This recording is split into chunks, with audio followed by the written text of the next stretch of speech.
Bienvenidos a Club de Prensa en NTN 24. Transmitimos desde Washington a 3 cuadras de la Casa Blanca. No olviden ustedes, como siempre, que al final de este programa lo pueden encontrar completo, pueden encontrar apartes en nuestra página de Facebook, también por nuestra cuenta de Twitter, y el audio, el podcast, lo pueden escuchar en SoundCloud. Les doy la bienvenida a los invitados a Club de Prensa hoy. En primer término, el investigador costarricense Juan Carlos Hidalgo, quien trabaja en el Cato Institute, uno de los centros de pensamiento más importantes de esta ciudad. Bienvenido a esta mesa, como siempre. Buenos días. Manuel Erice, corresponsal del diario ABC de Madrid, bienvenido también. Muchas gracias. Y José Jaime Hernández, corresponsal del Universal de México, bienvenido a esta casa. Y Manuel, la actualidad pasa por estos atentados que tuvieron lugar ayer en Bruselas, en Bélgica, no solamente en una estación de metro, sino también en el aeropuerto. Atentados con bomba, que han sido además reivindicados, producidos por el Estado Islámico, que ha reconocido abiertamente la autoría. 34 muertos, centenares de heridos, ciudadanos no solamente europeos, sino incluso algunos de ellos latinoamericanos, heridos también de países de América Latina. Los atentados los cometieron dos hermanos, Yalid Ibrahim, de 27 años y 30 años, y se está buscando un tercer individuo a esta hora que supuestamente tomó parte en los atentados del 13 de noviembre en París contra la Sala Bataclan y con el estadio de Francia. Hoy la revista Time, la revista estadounidense, trae un artículo que se titula los cinco datos, las 5 estadísticas o los 5 hechos que explican por qué Europa es como la zona cero para el terrorismo. En primer lugar, dice que el escenario es perfecto en cierto modo, porque desde mayo de 2014 ha habido 185 muertos en Europa, esencialmente en Europa Occidental, por actos terroristas, con lo cual están aterrorizados los 500 millones de habitantes de lo que es Europa. Dice que el Estado Islámico además ha causado 75 ataques terroristas fuera de Siria e Irak, en otros 20 países. Dice también que uno de los grandes problemas que hay en Europa y que están dando pie a este terrorismo es la facilidad para reclutar personas que están dispuestas a suicidarse poniendo una bomba para matar a otras personas. Por ejemplo, del 2012 al año 2015, 400 personas de Bélgica fueron a entrenarse con personas del Estado Islámico. El Estado Islámico, el grupo terrorista que pretende crear un califato, una especie de Estado distinto entre Siria, Irak y los países de esa región. De Francia han salido 1.200 personas y muchas de estas han regresado. En el caso de Bélgica han regresado 117. Dice además este artículo de la revista Time que un tercer elemento es la crisis de los refugiados. Han salido más de 1 millón de refugiados de Siria, han entrado muchos de ellos a la Unión Europea. Incluso algunos terroristas que no son sirios están portando aparentemente pasaportes sirios como para alimentar el odio. Y también se habla en estos 5 elementos de la posible fractura de la Unión Europea y de los referendos que hay en algunos países para que, por ejemplo, a mediados de año habrá uno en el Reino Unido, para ver si continúa dentro de la Unión o no. ¿Es verdad que Europa está convertida, si lo pregunta usted como europeo, en un caldo de cultivo para este terrorismo, o eso es exagerar? Sí, bueno, las pruebas nos remitimos, es decir, que el hecho de que se esté produciendo estos atentados, primero, son posibles porque efectivamente hay un caldo de cultivo y porque hay una incapacidad manifiesta de las propias autoridades para evitarlo. Es decir, cuando el primer ministro belga reconocía ayer que se ven incapaces de controlar esto, es decir, es un tema muy serio, muy grave, ¿no? Es decir, que la autoridad que tiene que velar por la seguridad de los europeos, en este caso de los belgas, reconozca que no puede con el tema, hombre, es un tema muy preocupante, en primer lugar.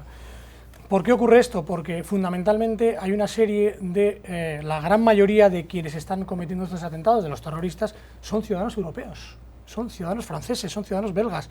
Claro, controlar eso es muy difícil, porque si es controlar, digamos, el control clásico del pasaporte de un señor que viene de fuera y tiene pasaporte sirio, pasaporte iraquí, etcétera, es más fácil. Pero si son ciudadanos europeos que tienen, como todos sabemos, movimiento libre dentro de Europa y que además pueden ir a entrenarse y volver, claro, ahí empieza, yo creo que ha habido un antes y un después cuando realmente se ha producido ese fenómeno, es decir, de ciudadanos europeos, segunda generación, tercera generación de originalmente sirios, iraquíes, etcétera, etcétera, que pueden salir y entrar con facilidad. Ese es el gran problema desde el punto de vista de la seguridad, desde el punto de vista del control de que estos señores pueden salir, entrar y luego cometer atentados. Pero esto hay que añadirlo más cosas, es decir, que luego puedan operar, porque siempre se dijo cuando surgió Al-Qaeda, que Al-Qaeda no era, y es verdad que no era una organización piramidal con una serie de comandos, como ha sido el terrorismo clásico en Europa, etcétera, etcétera, o en América, sino que actuaba de manera autónoma cada uno de los propios terroristas, etcétera, ¿no? O como ocurre con los llamados lobos solitarios, que de manera voluntaria actúan sin ningún tipo de orden. No, aquí estamos hablando de unos señores que son terroristas con unas órdenes determinadas de algo que se llama ISIS, Daesh, como se le quiera llamar. Es decir, que el tema es muy serio desde el punto de vista de la seguridad, pero a mí me preocupa todavía más que el tema de la seguridad, me parece más grave el tema político. ¿Por qué? Porque lo que vimos ayer, siendo gravísimo, lógicamente, la pérdida de vidas humanas, es lo que va a ocurrir en el futuro. Es decir, que hay una Europa dividida en estos momentos, que es lo que hacías referencia tú, desde el punto de vista de cómo afrontar ese problema. Y ya no hablo del tema operativo, hablo del tema político. Es decir, cuando en España se produce ayer un planteamiento de un pacto contra ese terrorismo y hay un partido que ha obtenido la tercera fuerza política de España que no lo suscribe, estamos ante un problema muy serio, porque ya no es una cuestión ideológica. Seriamente, es una cuestión de que hay un partido que no suscribe sencillamente un acuerdo para combatir el terrorismo, que ya es muy serio. Claro, eso lleva a un discurso tremendo, porque es una sociedad que no sabe defenderse. Ya no hablo, insisto, solo de los políticos o de las autoridades, sino de la propia sociedad y quienes les representan, ¿no? Hay una frase de Ignacio Camacho hoy en ABC que me gusta mucho porque define muy bien lo que está ocurriendo en este mundo de las redes sociales, y dice que esta es la sociedad que mejor homenajea a las víctimas que no sabe defender. Y es muy bonito ver cómo todos nos emocionamos mucho en las redes sociales homenajeando a los muertos, sí, a las víctimas, matan a alguien, hacen manifestaciones, pero la sociedad no sabe defenderse, y no es solo los políticos, insisto, es la propia sociedad la que no se pone de acuerdo en que, primero, tenemos un problema muy serio, esto es una guerra, primero, y si no lo asume ya tenemos un problema, y segundo, una vez asumido que esto es una guerra, ¿cómo combatirlo? Pero tenemos aquí en Estados Unidos el problema también, es decir, cuando escuchas lo que proponen candidatos diversos, cada uno propone una cosa diferente para combatir un problema que es el mismo, ya es un gran problema también. Es decir, yo lo que veo es que hay un problema muy serio de seguridad, pero un problema más serio, sobre todo cuando miramos a largo plazo, de división de la propia sociedad y de división política de las autoridades. Hay que advertir, José Jaime, de todas maneras, que la mayor parte de las víctimas del Estado Islámico son musulmanes, porque cometen muchísimos atentados en Irak, en Siria y demás, pero está fracasando Europa, políticamente hablando, en la forma de hacerle frente al Estado Islámico. Sí, pero desde hace mucho tiempo, porque, y yo sí aquí, a lo mejor soy un poco brutal, pero yo creo que este es un fracaso que se venía gestando desde hace ya mucho tiempo. Y quizá voy a echar mano de un cliché, perdón. El huevo de la serpiente estaba ahí. Y fue un fracaso no solamente por la forma en que muchas naciones de Europa, me refiero a Bélgica, me refiero a Francia, me refiero a Inglaterra, cómo colonizaron mal y descolonizaron peor muchos países del norte de África o del mundo árabe, y esperaban que después de haber descolonizado, estas corrientes no buscaran la metrópoli. Pues bueno, la buscaron y muchos de ellos se asentaron. ¿Qué es lo que pasó? Que muchos de ellos fueron rechazados. Estos principios de la igualdad, la fraternidad, de los franceses, la hermandad, ve tú los guetos que sigue habiendo de muchos barrios musulmanes. Ve tú el caso de Bélgica. El barrio de Molenbeek, que es un gueto. Pero usted lo conoce. Yo lo conozco y he visto cómo los muchachos crecen en este ambiente de animosidad, de rechazo. Los tratan peor que si estuvieran, no sé, los ven. No sé, ellos no se sienten parte de esa nación. No estoy justificando aquí el accionar de estos terroristas, sí, no. Sí, claro. Estoy diciendo que son muchos los elementos que han contribuido a que este movimiento, que antes era a favor de los talibanes, ahora es a favor luego fue Al-Qaeda y ahora es a favor de ISIS, se fuera transformando, fuera mutando, para convertirse, para tener el enemigo dentro de la casa. Y por otro lado también te das cuenta de hasta qué punto Europa estaba poco preparada. Es decir, los servicios de inteligencia belgas han reconocido que están rebasados. El barrio de Molenbeek no tiene más de 4 expertos en lucha antiterrorista. No saben muy bien qué territorio están pisando. Y se da la circunstancia de que muchos no saben muy bien, no han elaborado el retrato hablado de quiénes son estos terroristas, porque no saben hablar árabe. Sí. Entonces, te das cuenta de cómo estos guetos de ciudadanos que vienen de Marruecos, Argelia, Irak, Siria, han conseguido convertirse en un núcleo duro. Y ahora lo que está pasando, que era un poco lo que mencionaba Manuel, tú platica o pregúntale ahora mismo a un ciudadano de a pie de Hamburgo o Berlín, ¿qué es lo que opina de la política de asilo de su país? Todos están contra Angela Merkel. Tienen un pánico atroz a que el día de mañana todos los sirios que están entrando, 800.000 en el caso de Alemania, se conviertan en el enemigo en casa que ya tiene Bélgica. Así es que yo creo que Europa tiene que debatir este asunto a profundidad, sobre todo redefinir, sobre todo el tema del asilo que los distancia. No existe una política común de seguridad y una política de asilo en común. Y eso lo tienen que hacer pronto, porque si no, las cosas los van a desbordar. Es que Salah Abdeslam, uno de los responsables de los atentados en París el 13 de noviembre, se fue a este barrio en Bruselas, fue capturado, decíamos, en las últimas horas, estuvo 4 meses dentro de un barrio, todo el mundo sabía que estaba ahí y no lo podían detener. Claramente protegido por la comunidad. Sí. Vemos el mismo patrón que ya hemos visto en otros atentados. Vemos un grupo de hermanos, usualmente actúan familias, grupo de hermanos radicalizados de tercera generación, ciudadanos del país o ciudadanos europeos, en lo cual, como dice Manuel, hace muy difícil el hecho de que los servicios de inteligencia puedan operar, puesto que ya se requieren medidas extraordinarias, no contra extranjeros, sino contra ciudadanos del propio país.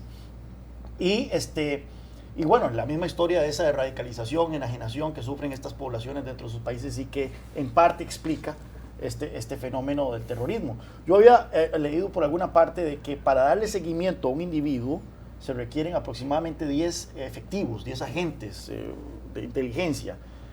Y claramente es rebasable, porque ¿cuánta gente vive en este barrio de Bruselas? Estamos hablando de miles de personas que podrían ser sospechosos. En este caso, las autoridades ya sabían de estos individuos, tenían un pasado de crimen común y corriente, de crimen de robo de carros y demás. Y bueno, darle seguimiento a todas las personas que son sospechosas o que están en una lista de sospechosos, sobrepasaría los servicios de inteligencia de cualquier país, creo yo, que no fuera Estados Unidos o Francia, y en el caso de Bélgica, siendo un país más pequeño, claramente se le hace muy difícil. Lamentablemente, el proyecto europeo está en juego, principalmente las libertades garantizadas por la comunidad europea. Está en juego por el hecho de que ciertamente estas libertades dan espacio para que los terroristas puedan operar de una manera más libre. El hecho de que no haya fronteras dentro del área de Schengen que permite el libre movimiento de personas hace que estos terroristas puedan planear sus atentados en Bruselas e ir a ejecutarlos a París o ir a ejecutarlos a otras partes. Y bueno, la alternativa es empezar a volver a crear fronteras, y esto ciertamente es un escenario ominoso, puesto que tanto ha costado que Europa llegue a este punto de integración como para que empecemos a echar para atrás. Lamentablemente eso es lo que está en juego, y para peores a esto le agregamos todavía el factor de la crisis de los refugiados, que es un factor que también escapa del control de Europa, la guerra en Siria, los millones de personas que están escapando de esa tragedia, sí, y que están poniendo una presión enorme sobre este continente. Ya regresamos a Club de Prensa. Volvemos a Club de Prensa en NTN 24 desde Washington. José Jaime, continúan los procesos de elecciones primarias aquí en Estados Unidos para que se vayan eligiendo a los delegados que irán a las convenciones de los partidos republicano y demócrata la segunda quincena de julio, de donde saldrán los candidatos de ambos partidos a las elecciones presidenciales del 8 de noviembre. Hubo ayer nuevamente primarias, en esta ocasión en 3 estados, otra vez también un día martes, que fueron Arizona, Idaho y Utah. Se destaca el resultado en Arizona, que era el que tenía más delegados, aunque Ted Cruz tuvo un buen resultado en Utah, el precandidato republicano. Lo cierto es que el otro precandidato republicano que va adelante en todos los conteos, el señor Donald Trump, se quedó con el 47% de los votos en Arizona, y Hillary Clinton, la precandidata demócrata que está compitiendo en su orilla únicamente con Bernie Sanders, logró más o menos casi el 60% de la votación. Por otro lado, Jeb Bush, quien fuera precandidato republicano, hermano de George W. Bush, decidió apoyar a Ted Cruz en esta carrera. ¿Ve usted algún cambio en lo que va de campaña o esto está más de lo mismo y ya prácticamente están ungidos el señor Trump y la señora Hillary Clinton? No, yo creo que la gran historia, o como dicen, la backstory, la historia que entra por la puerta trasera, es la victoria de Ted Cruz en el estado de Utah, que se hizo con más del 50% de los votos, y esto le ha permitido capturar la bolsa de 40 delegados. ¿Por qué es importante? Porque esto hace más creíble, más factible su empresa para descabalgar a Donald Trump de la nominación a la candidatura presidencial. No estoy diciendo que vaya a ser una realidad, estoy diciendo que entreabre aún más la puerta a esta posibilidad de una convención abierta, disputada en Cleveland en julio próximo. Y el hecho de que Jeb Bush, el exgobernador de Florida, haya decidido anunciar su respaldo a favor de Ted Cruz, y que otros republicanos como Lindsey Graham, que odiaban a Ted Cruz, hayan decidido cerrar filas, te demuestra hasta qué punto el Partido Republicano está realmente decidido a no dejar llegar a Donald Trump a la meta con esta famosa número de 2.237 delegados. Es cierto que el riesgo de descabalgar a Trump es mayúsculo, porque nos enfrentaremos a la voladura del Partido Republicano, a unas bases que ven, bueno, ¿de qué ha servido entonces el proceso de primarias? ¿Cómo es posible que al hombre que está movilizando incluso más gente, por más estrambóticas o ofensivas que sean sus propuestas, ayer mismo, tras los atentados de Bruselas, hay que cerrar las fronteras, hay que torturar, hay que ejecutar incluso a los miembros de las familias de los terroristas? O sea, este tipo de propuestas que son unos dislates. ¿Cómo es posible que siga avanzando Donald Trump? Entonces yo creo que esa para mí es la gran historia. Y por el lado de demócrata, todo el mundo sabíamos que Hillary Clinton la tenía asegurada en Arizona. De hecho, Hillary Clinton ha ganado no sé cuántas veces en Arizona en elecciones, pero también Bernie Sanders sigue dando la pelea, y es muy interesante que Bernie Sanders se haya conseguido imponer en los caucus de Utah y en Idaho, con lo cual vuelve a recuperar un momento, pero en este caso no para desafiar la nominación de Hillary Clinton, sino para decir: señores, yo he demostrado que tengo una base muy importante de demócratas, quiero participar en la confección de la plataforma electoral del Partido Demócrata en julio próximo en Filadelfia. Manuel.